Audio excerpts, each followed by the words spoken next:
nous devons savoir que le monde est en guerre et que chaque pays utilise les instruments, les outils, les armes qu'il a en sa possession. C'est ainsi que les Chinois ont développé TikTok pour amuser le monde. Donc ça s'appelle le soft power de la Chine.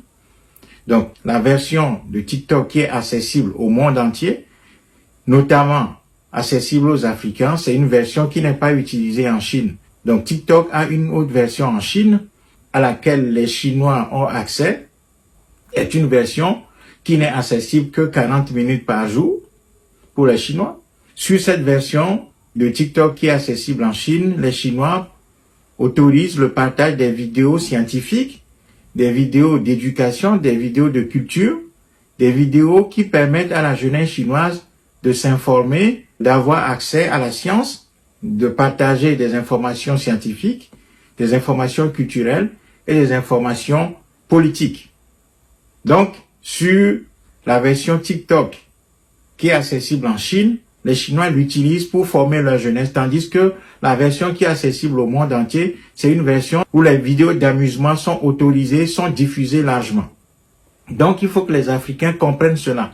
TikTok, c'est un outil de guerre que la Chine déploie. Donc, sachant cela, nous les Africains, nous devons utiliser ce réseau en bonne intelligence. Nous devons nous rendre compte que comme c'est une arme que la Chine a développée pour amuser le monde, pour essayer de divertir le monde, surtout les peuples les plus affaiblis, pour les pousser à s'amuser, eh bien, nous devons utiliser TikTok en notre faveur. Nous devons l'utiliser en bonne intelligence pour favoriser la connaissance et l'information chez nous, au lieu d'encourager la danse, l'amusement, les vidéos sans tête ni queue sur ce réseau, pour en quelque sorte répondre au projet que la Chine a développé à partir de ce logiciel, à partir de TikTok.